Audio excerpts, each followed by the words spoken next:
My name is ASHRAF Kasige here on Ghetto TV, and I am so glad I'm hosting the Deputy President NUB.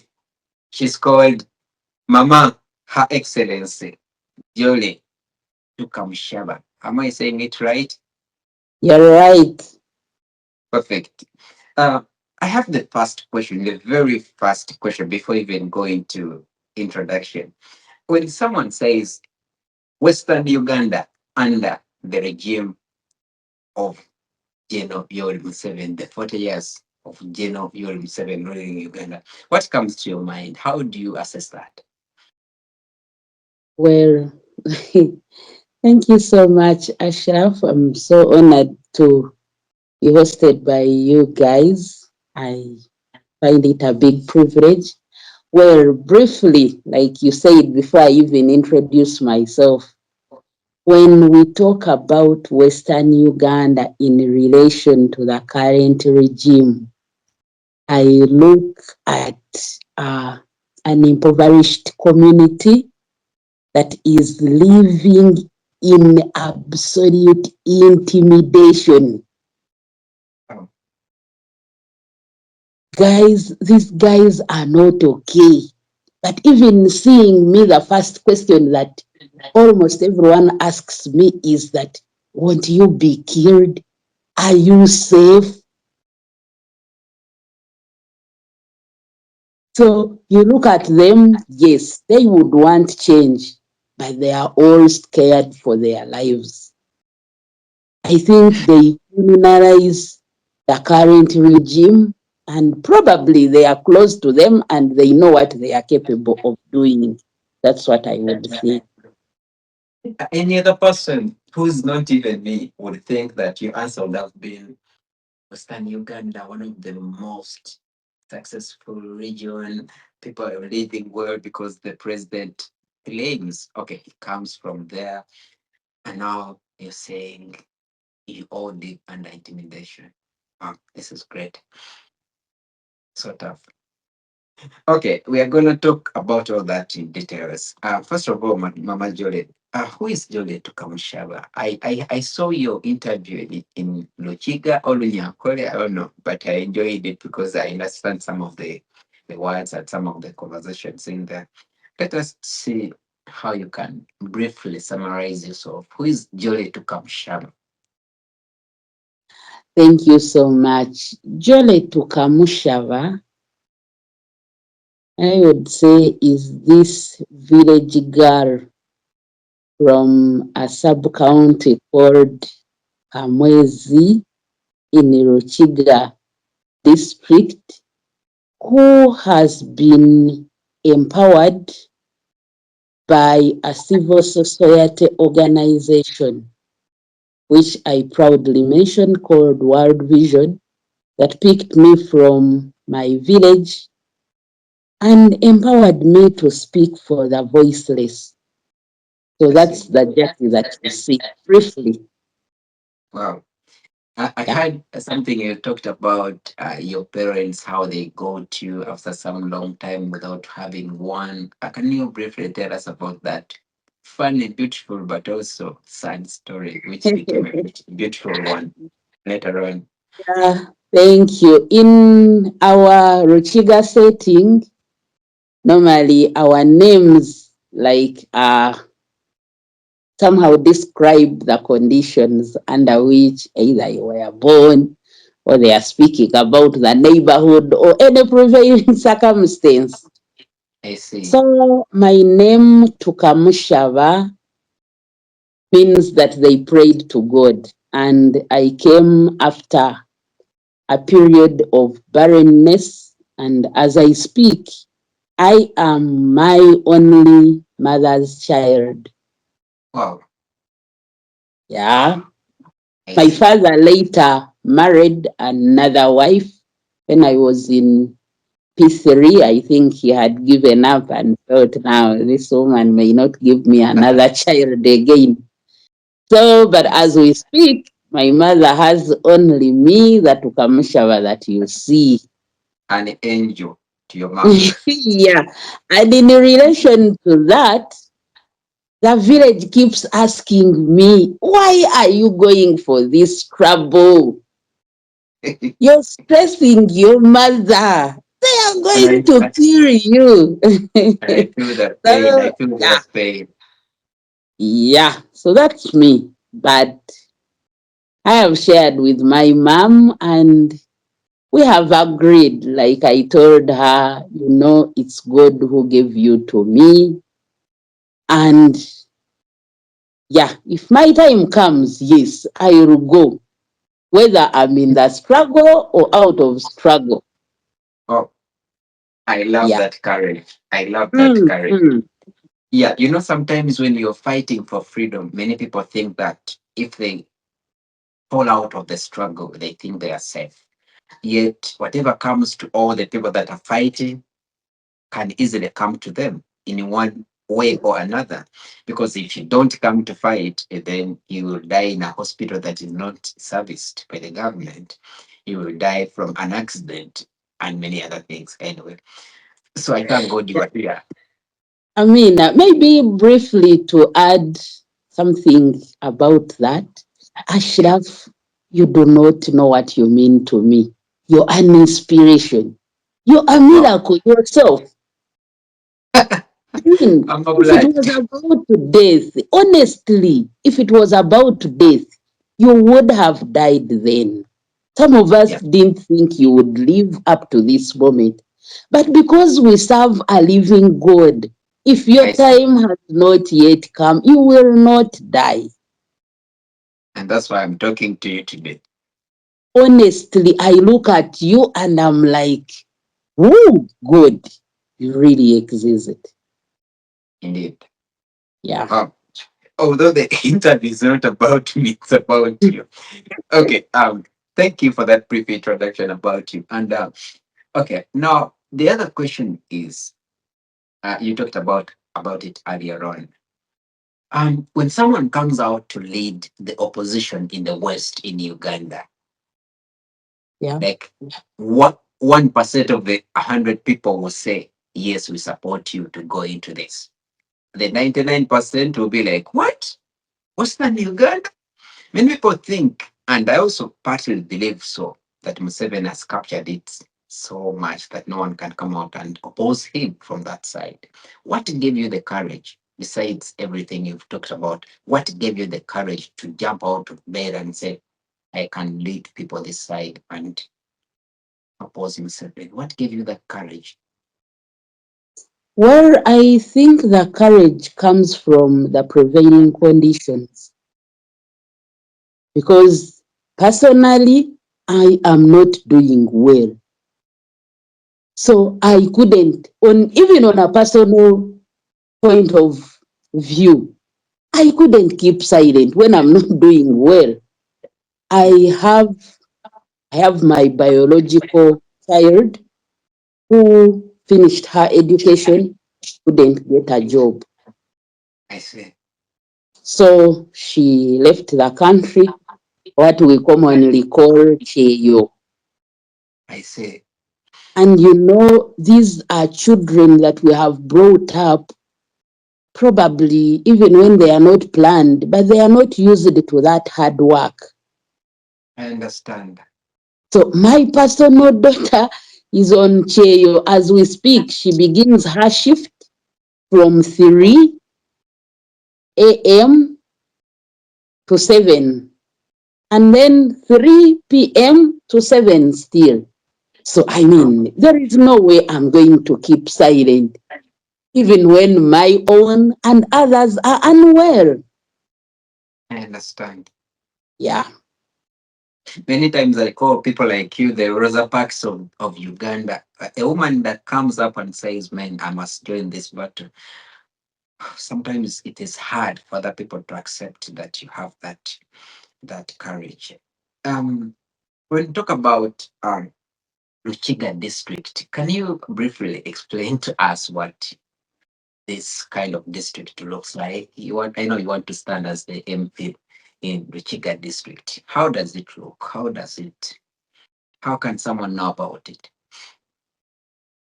Well, Ruchiga district basically doesn't have much to say about it. It's some unknown, I would say. Previously, it was a county, but when they began like splitting the Uganda in pieces, they somehow gave us a district. But that district is characterized by poverty. We have nothing like an income generating probably activity. It's characterized by subsistence farming, and people are basically poor. Whoever tries to make it leaves Ruchiga for Kampala. I see. So basically, there is nothing much to say about Ruchiga. We seem to exist on our own. And when you go back, it's the poverty that welcomes you, and people are, I think they are hopeless. When you reach there, what they want is food to eat for that day. Even even if it comes to voting, no one in Rushiga is like so sure that he or she will be voted. It's the, can I say, I won't even say the highest bidder. They receive and forget because they still need more. I So what see. happens is that whoever is the latest in their mindsets, either you hear people like go door to door in the night towards the elections, and yes, whoever has made it either on the polling day or the night before the polling day is the one that is voted into power. Oh, It's surprising that you couldn't say Ruchiga is the opposition, but the incumbent woman representative is yeah. NRM. Caroline Then, Kamusime, right? yeah, Caroline. Then the direct seat member of parliament is Roland, right? Roland. Yeah, Roland is independent, yes, but FDC leaning. So that shows you that in Ruchiga, even as we vote, we do not vote for parties. Yeah. It's either the love that people have for you or the information that you would have given to them, or those that have given up will receive something in exchange to their vote. Okay. I Yeah. see. So how do you think those in the opposition, including you, now you are the deputy president for the Yes. opposition party in Western Uganda, how do you plan to address such an issue where people don't vote because they want a better leader, but they vote those that they love? The way you've explained it, how do you think that can be uh, dealt with? Well, it's like me being like a born of Ruchiga. First of all, I have grown with them and they know who I am and what I have gone through, and they see where I am. Actually, as we speak, my nickname in Ruchiga is Omuhereza Mulungi. So they associate me with service delivery. A good leader. Omhereza mulungi. Am I translating That, that word? that's it. So they have high hopes in me for better services. But I will still mention, won't they be misled along the way? I thank God that they have given me a good reception. But the the incumbent, yes, NRM is characterized by resources. They are loaded. Yeah, but also intimidation. We shall talk about that later. Uh-huh. Then Intimidation is one of the the biggest other roles. contestant is an deputy executive director in charge of finance with the National Water and Sewerage Corporation. But let me cut you short even on that. Whenever you talk Mm-hmm. about such people that have huge positions in government, what have Mm-hmm. they done to come and rescue their people back in Richiga, back in Western Uganda? Do they even have an answer for that? I wish I can interview one of them. You see, like I said, that because of the prevailing conditions, at times, what they are provided with, the voters, now I'm talking about the population, Yeah. tends to like forget all about the past, and they focus at that handout that has been given to them. Oh, Because I move in the communities, and when you talk about contesting, they are like this other, the other contestant, the one for national water, provided every household in Ruchiga as we speak with a panga and a hoe. Every household. So at times, even when I'm traversing in the community, they don't know who she is. They keep asking me, "Are you the one who gave us the hoe and the okay. panga?" Okay. I see. So I'm like, "No, me, I haven't given you anything, and there is nothing actually that I have.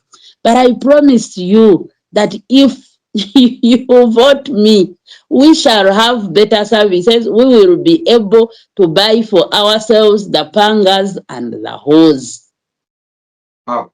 So what you are explaining to me or to the viewers is that uh, General Museveni has planted this belief into the people of Uganda that whoever must become your leader should only come out and hand you handouts instead of giving you services, because these I people would have think resources so. and that's what they use. Yeah, Instead of I would using the think resources to enrich people, they use resources to give handouts to buy love, right? absolutely. So tough. Okay, let's talk about um by any chance, do you know how many schools are in Ruchiga district? Let's start from there. I'm not so certain because there are those that are privately owned. I'm talking about But government schools. yeah, we would say each parish has a primary school. Government, right? UPE. Yeah, government, though most of them Oh, they are government. in Asori state, that is each parish, and then each sub-county has a government secondary school. I see. Yeah. And are people really getting value of their money through these schools, or they're just there by the word UPE? No, they are just there because it's the source of education that is available to their reach. There are those that really have to endure whatever circumstances or conditions are in that school close to them. There are those who have opted for private schools, but even the private, as in the sense of private, basically in a rural setting, the conditions are not that favorable, but they are better off than those provided by the government school available. I see. Yeah. Wow. There was this man called John Patrick Amama Babas. This gentleman uh, Mm. was the defense minister in 2006, and he was the security minister, I think, in 2009. And then I think in 2011, he was the prime minister until 2019, I think. Um, and he comes from your district, right? Rushiga district, right? Not really. Comes from Kanungu, Rushiga. Where does he come from? I comes from Kanungu. Perfect. But he Yeah, comes from the Chigezi region, right? Kigezi region. And Kigezi this has man, this is my question Karibu, now. has Rukungiri, has Rubanda, has Ruchiga, has Kabale, and Kisoro. Perfect. This gentleman has been in So, power for so long, and anyone would think he did a lot to his region, at least Chigezi region. Um, how do you rate his performance for the years he was there as a leader? well, ah, do I have much to talk about Japan? You I would be. I don't seem to have any direct contribution that I know of. Wow. Hmm, Not, honestly, e- not even a single direct contribution to his region, right? I honestly don't know any. Seriously, those people are up there, but they normally come to the constituencies, and I think they are comfortable. They clearly know that when they come and they spend towards the election, they will win. I see. But I see. otherwise, making an infrastructure and like sort of a visible contribution to the community, normally it's not that common. I see. Mm. But then someone will still ask themselves a question. Western region has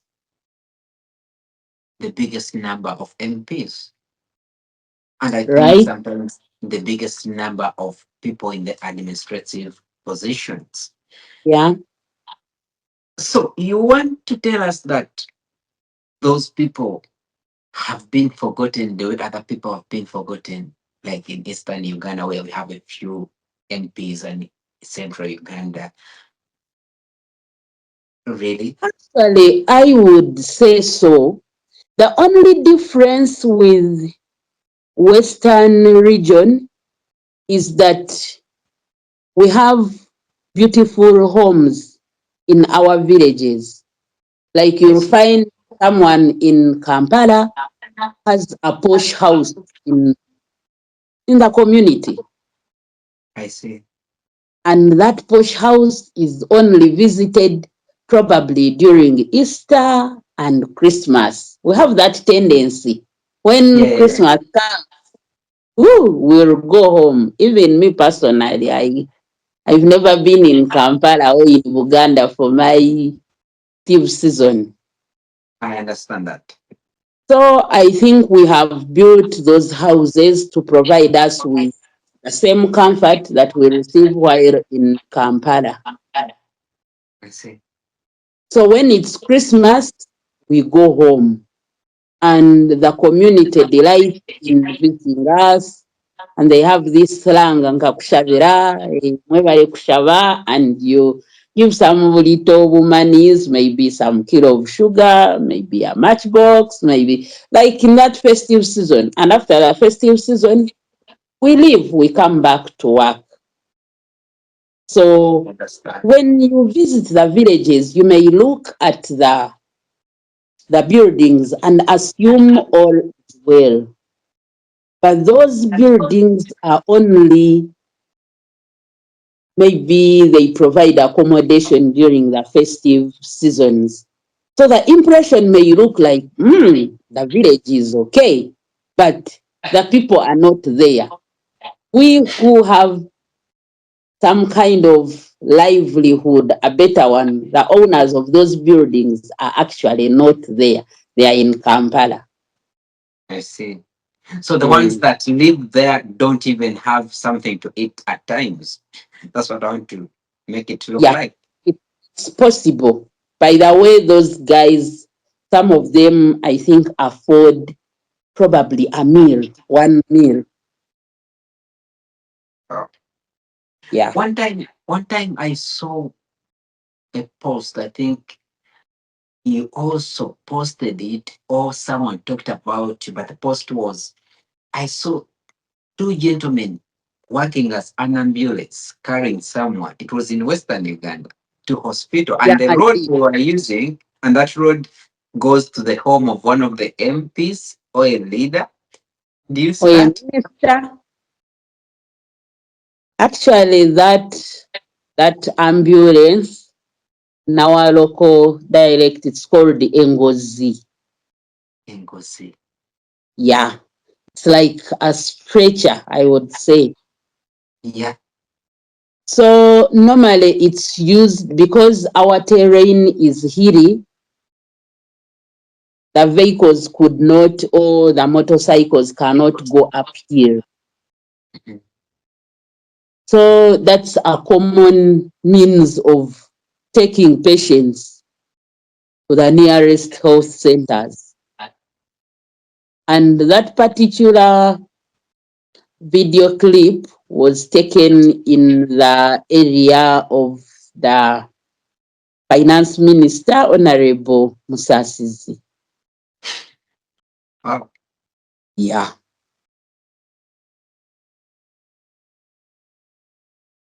So how does it go home if vehicles can't use that road? If ambulances can't use the road, how does he go home? Does he walk?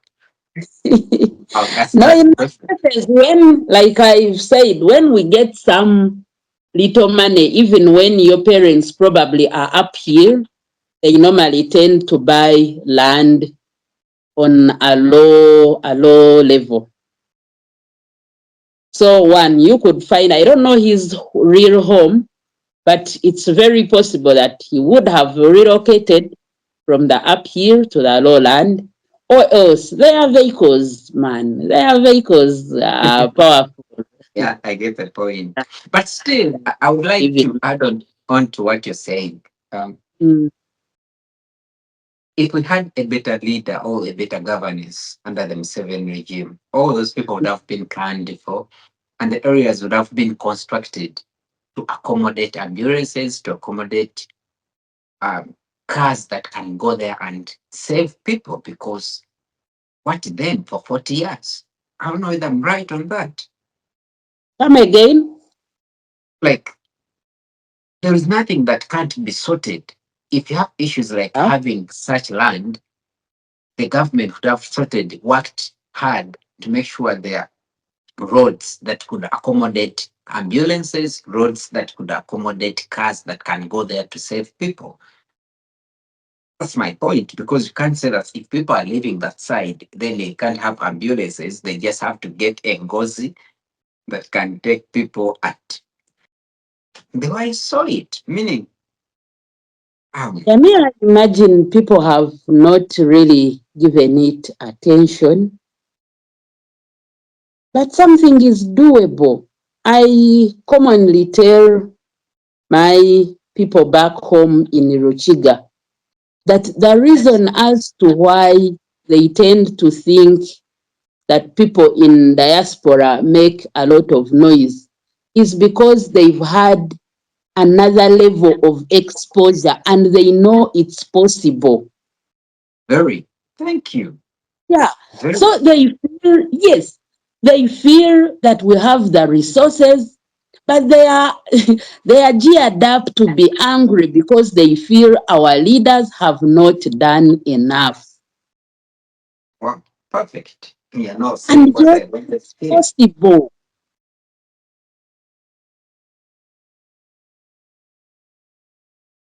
Wow. Honestly, like the recent 100 million cash bonanza to the MPs is now the latest annoying occurrence. That and, uh, 53 billion can do great work for the and community. and in the new budget that is about to be read, oh, you're gonna see a lot of money being shared by MPs, commissioners. I'm gonna talk about that in the future. Uganda is being shared by 1% of Some the population. few people, yes. And it's so annoying that those who share that national cake are not so sensitive. They provocatively make utterances that I think are meant to hurt us and annoy us. I listened to Madame Wanyoto. And Wow. I was like, this lady, why do they even mention so? Are they mindful of our feelings? Do they just want to fuel the anger in us? And you're like, I was part of the meeting, even when I'm not an MP. And you know what? Because the members of parliament were kind of, he said, hungry. They felt they needed to give them that. And I'm like, these guys who earn a monthly salary, are they much more hungry than the women that were given the PDM 1 million? Sincerely, Wow. I were have they feel the train hungry talking than about. the youth that are unemployed? They can't be. They can't be. Indeed. So there are those utterances that they make, and you're like, for heaven's sake, was this called for? Or they feel we are worthless, or they feel we are not citizens of this country, or they feel we do not deserve anything. So there are utterances that really like fuel me up, and I'm like, I think I have to speak for my people. Even when they also let me down, you explain to them, and now they give you reasons like, if we vote another leader, now we are going back to the war. You look at the thinking and the ideology, and you're like, God, help me speak to this person. I think finally, I think as we proceed into these elections, I'm very sure that the world is opening.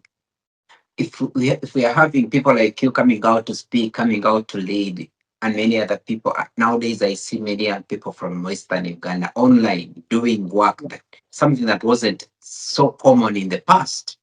So I Yeah. think Ugandans are now waking up, and the regions that had been crippled are now untying themselves, saying, yes, now we can speak up. And I just thank you. I just thank you for standing up right and saying, man, I have to do this. Who can do it if it's not me? Finally, the time is against us, and I need you to go, Mama. Thank you so much for this. You, there is one other question. You, as NUP leaders, you came up with something called the Protest Vote 2026. What do you mean by that? What does Uganda need to know? Uganda need to know about that. You Thank being the you deputy so much. president. In my local dialect, the word protest would mean okwekarakasa. Now, okwekarakasa, I think, is some form, I put it into English, I think it would be some form of dissatisfaction, I would say. Defiance, protest, protest. Something towards that. So it's like expression of, I think, our feelings, I would say. So this protest vote, many people like had somehow misinterpreted it that when we say we protest, maybe we are not going to vote. No, we are actually saying in that protest vote that we increase the vigilance. Wow.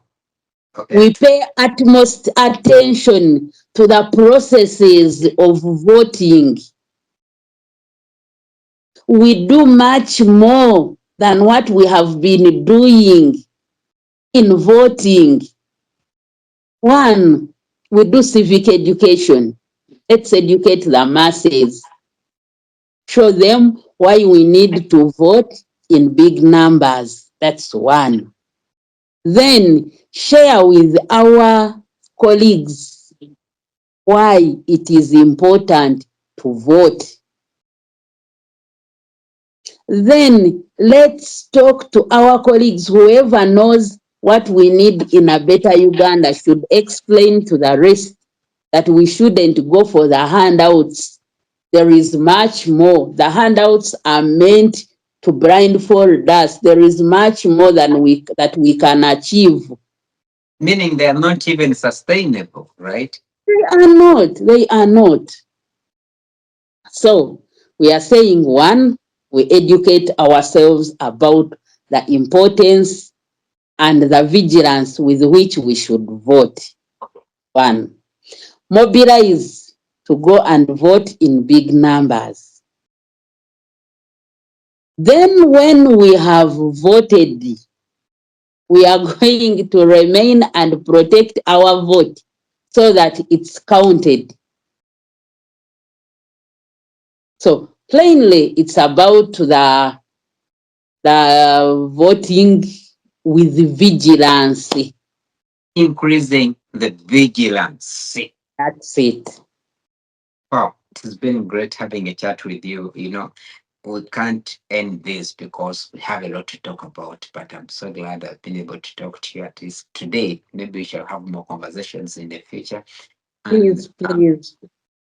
thank you so much for accepting to have this interview. It Um, has been the disturbing, pleasure but is still. And the pleasure is mine. I'm honored. Yeah, one thing I must say is I think I personally am so grateful to the leadership of NUP. Yeah, I clearly say NUP is the only, should I say what? I don't want to say a party. It's the only platform, let me use the word platform, that sees potential in some of us who are termed as nobodies. oh, yeah. Yeah, In because my- believe in other Ashraf, regions they call them foot soldiers. They say yeah, those ones no. believe me, prior to NUP, you didn't know that a Jackie Tukamushaba exists in Uganda. Yep. Uh-huh. None of you knows my parents. I get Mhm. you. So in NUP, it's who you are that matters, not who you're related to. Yes. One of the I leaders called Dr. Martin Luther said, race, your tribe, your race, whatever you are doesn't define you, but the character. yeah, What comes out of you does have to define you. yeah. So I understand your point. I'm sorry I use the Kawempe issue. I kept hearing people saying the daughter of Chigongo. Oh, And to me, that actually annoys me more because it looks like Uganda is meant for some few people. Your daughter, then now they will say Ashraf Kasirie's daughter, now the in-law to Kasirie, now to whoever.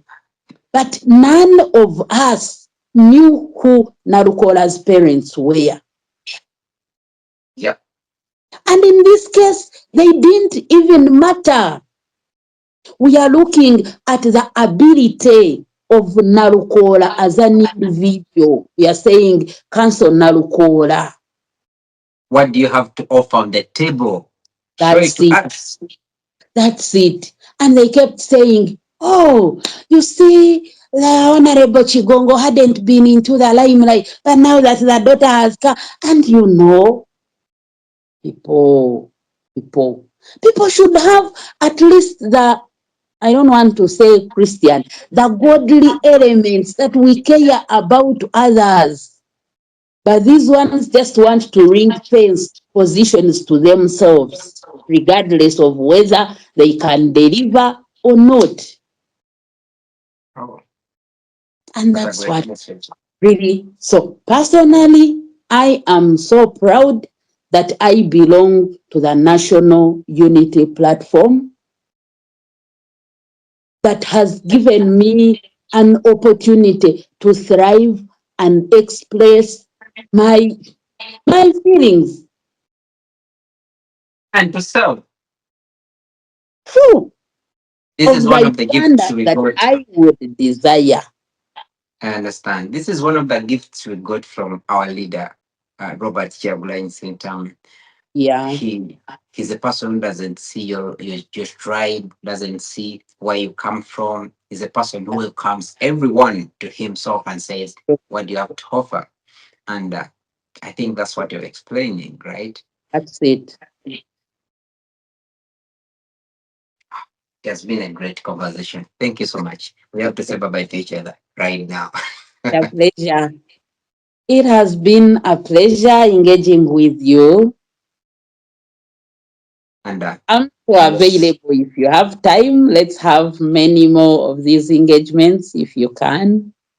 yeah, we shall plan more. Until until we wear the victor's crown. I'm not giving Yes, up. Yeah. perfect. Thank you so Thank you much, the so Deputy much. God President bless you. for NUP in Western Uganda, Madam Jody Jacqueline Tukamushaba. Am I saying God, it right again? yeah, yeah. We love you so much.